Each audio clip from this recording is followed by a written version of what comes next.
get a lot of delayed. Process was super stressful. Head of department, 6 into 3 is 18. Opportunity, they are far ahead. Hi everyone, thank you so much for tuning in once again. Welcome to another new video. And today, as you have already seen in the title, I will be talking about 10 things I dislike about Germany. So I have my iPad with me here because I wrote some points here, so I hope you don't mind. So without wasting any further time, let's go to point number 1. So point number 1 is train connection. Guys, here the train connections are not the best. For example, if you want to travel for around 6-7 hours, it could happen that you have to take 3, 4, 5 connections. And sometimes the train gets delayed, and sometimes the train doesn't come on time, and sometimes the train gets cancelled, for example, and all the announcements are done in German.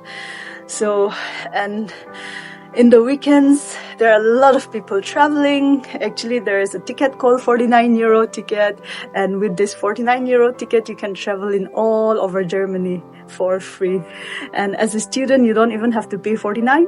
You actually have to download an app and you pay 9 euros, 13 euros, it depends.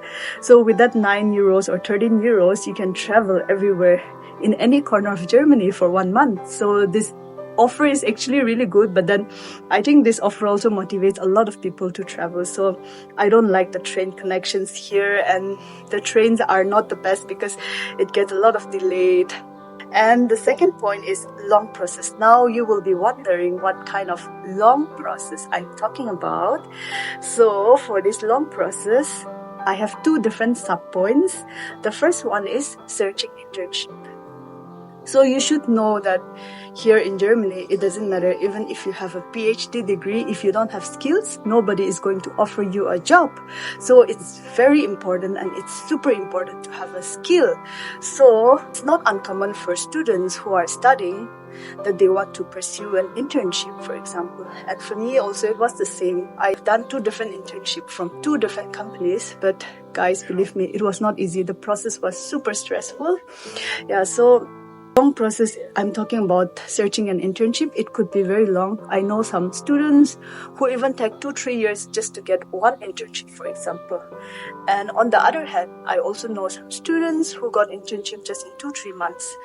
So searching internships, you need to be very patient. If you compare with a full-time job, searching for an internship, the process, it's not that much lengthy compared to full-time job process. For example, if they are convinced with your application, they can give you a call and see if it fits on both the side. And if it fits on both the side, then they will give you an appointment where you have to do an interview. So in the interview, there will be your manager basically, and maybe the HR or head of department. And then they will interview you, and then you have to wait for another 3-4 weeks depending on the company. And after that, if you are selected, then maybe you have to go to the company. This you have to convince them. So you can also have a trial period, for example. For me, I will talk in another video about my experience. So you will also have a trial period out there, and then so it's like, even for getting an internship also, it's very difficult, and also the entire process, it's very lengthy sometimes. So you need to be very patient about this. And the second sub points that I have is searching job, guys. So basically, when you come here for studies, after you finish your studies, you get 18 months to search for a job, and you cannot just do any kind of job. But once you finish your studies and you have a professional degree, they will expect you to get a professional job in your field, and you just have only 18 months to get that job. And normally after you finish your studies, you will get this 18 months job seeker visa. But in some states, you can even get 6 months, 6 into 3 is 18, 3 times, just for that, to make sure that you are searching a job and not wasting time. So it's super stressful. For me, God's grace, I got my first job before I actually finished my master thesis, which I was trying so hard, I should say. Yeah, but mostly it's very difficult to get full-time job, and the process can be very long. For example, like you have so many different rounds. I even know some companies who have like 4 or 5 rounds. Like for the first round, they will check your application, and if everything is fine, they will call you. And after that, you have the first interview round and the second interview round, where in the first interview round it could be online, and in the second interview round you could prepare a presentation, or you could visit the company. It depends on the job that you are applying, and it also depends on the company that they are hiring you. Third point, that is dark days during winter. When I was new in Germany, I had an exam.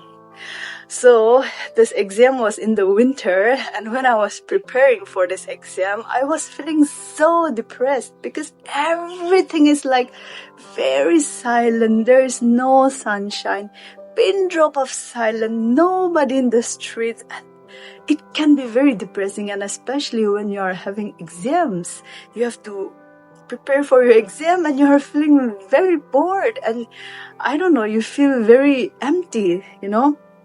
So depression and dark days during the winter, get yourself mentally prepared, okay? So now the next point is people can be too direct. Coming from an Asian country, initially I was very sensitive. If people are direct at me, I get hurt very easily. I have a very soft heart. But now, after nearly 5 years in Germany, I like when people are direct to me. You know why? Because, for example, at my work, when my manager says, you did a great job, then I'm really happy because my manager really means it. But when my manager says, I'm not happy with your work, then I take it very seriously because I know that my manager is not happy with my work. And if in India, my manager tells me that he or she is happy with my work, I don't know if I should trust or not, because in India, you know, like, it's not nice to say like this. Maybe it's rude. Let me just say like this. But maybe the manager is telling to another person, another employee, that he or she is not happy with his or her job. So it's just, you know, rotating, not coming to the point, and it really wastes time. So I don't like that. So it's better to be direct. If you don't like me, just be direct. For example, if you like me, just be direct. Yeah. The fifth point is, it's difficult to find true Christian friends. Yes, I believe that Germany, America, when it comes to Christianity, they are far ahead comparing to Nagas, for example. And even in Germany also, there are some churches which are very, very old and very beautiful churches which are very nicely preserved even today. But unfortunately, it's very difficult to get Christian friends who really believe in God. Even among your classmates also, when I was studying in Nagaland, you know, it was not difficult for me to get Christian friends. And when I studied in Dehradun also, it was not very difficult. But here, even among my classmates also, people who really believe in God, it was not much. Especially there were some people from Africa, from Nigeria. They were the ones whom I was mostly close because we had the same faith. So here it's a little bit difficult. You have to go one step further to get Christian friends. Of course, there are churches here and there are people who really believe in God. And one thing I like about them is if they believe in God, then they just do it with their whole heart. And the way they worship God is also another level, which I can talk in another video, another day maybe. Or else this video will become very long and you will start not watching it anymore. Okay, so point number 6 is high taxes. Guys, this is the one I hate the most because, for example, if you are single, then you will pay 42% of tax. For example, if I'm single, so I pay a very high tax. But if you are married, then you pay a little bit less tax, like this. So tax are divided into tax class 1, 2, 3, 4. 1 is the highest. So for example, single person like me will be paying tax class 1, and which is not nice because you are earning so hard and the money is just going away. Of course, in the tax, they also pay your health insurance and so many different insurance. Like if you lost a job, then Arbeitslosengeld, no? You lose a job, so for that one. Yeah, and the next point is bureaucracy. So guys, regarding the bureaucracy, I have 3 sub-points, and the first one is student visa issues. Okay, so I have a friend who is in Canada, and this person got 3-4 year directly student visa. when he or she wanted to study in Canada. But me, on the other hand, back then in 2019, when I came to Germany, I just got 3 months visa and I have to come here and have to renew it. And while I'm renewing it, I also have to collect all the documents, like my passport and so and so. And then I have to wait for another few months until I get my residence permit card. And after I get my residence permit card also, I will get a visa just for 1 year or 1.5 years or maybe 2 years, and then I have to extend it because here studying it requires a little bit more time because you also focus on different kind of internships. For example, I did 2 different internships before I finished my studies. So visa issue can be sometimes very stressful, believe me guys. And the second sub point is filling out forms. So here, for example, when you're getting a new job, doesn't matter any kind of job, you have to fill some forms, and all these forms are in German, and it's like a professional German, C1 German, so you need to know good German or else sometimes it's very difficult to understand also.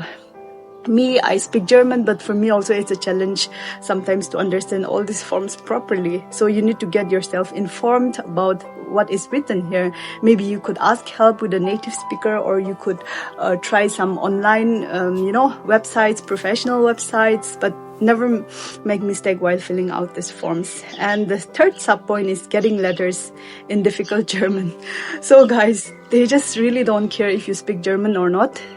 As long as you are staying in Germany, you are entitled to get letters, and you need to be very careful because sometimes there are also important letters, okay?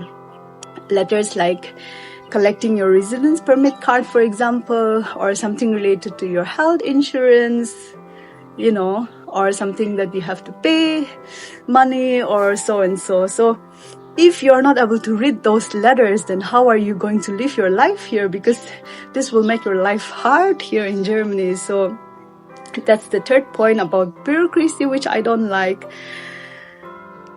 Yeah, and the 8th point is signing contract. So here in Germany, it doesn't matter whatever kind of job you want to work. Before you start working, you will be signing a contract. And all this contract, it will be in German, and sometimes contract, it can be even 30-40 pages. There will be a lot of rules and regulations and a lot of stuff there written there in German, in high-level German. So before signing a contract, please never make mistake not to just randomly signing the contract without reading everything. Because here in Germany, according to the rule, if you sign a contract, then you have agreed everything that is written in the contract. That's how it works here. I know some international students who were new here in Germany and who don't speak the language. They just needed a job. They did not take care. They just sign it and they have to pay the price in the end. So you need to be careful about this, okay? Never make mistake. Always read very carefully before you sign a contract, okay? And also, while signing a contract, it's like high-level German, right? So you need to inform yourself so that you don't mess out with the translations and stuff like this, okay? And the point number 9 is there is no Naga restaurant. Of course, there is Indian restaurant, but then like being a Naga, sometimes you feel like eating your own authentic food, right? Like fermented beans, for example, or it could be pork, or it could be any kind of food that you like it, right? Any kind of Naga food, for example, but that is, unfortunately, there is no Naga restaurant here so far. Maybe I should open one. Just kidding. And in the 10th point, we have, it's difficult to get original Naga food. It's hard. I know there are Asian stores and you get food from all over Asia. If you have watched my video, then I used to tell you guys the price of food. But it's very difficult to get typical Naga food, or I would say you don't even get here. Even if you have the money also, you don't even get. So there is no Naga store. For example, in Delhi, there are some Naga store. In Pune, there are some Naga store because there are a lot of Northeast people studying there, right? But here, the Northeast people are not that much compared to people who are in the other parts of India. So you will not get authentic Northeast food here to buy in Germany, as far as I know. Yeah. So guys, if anybody wants to come here and open a restaurant, then you're welcome to do that. But be prepared about the tax, okay? Just kidding. Okay guys, so that was 10 reasons why I dislike about Germany. I hope you liked it, and if you liked it, then next time I will also bring another content where I will be talking 10 reasons why I like about Germany. So until then, stay tuned and I will see you all in my next video. Bye. Cheers.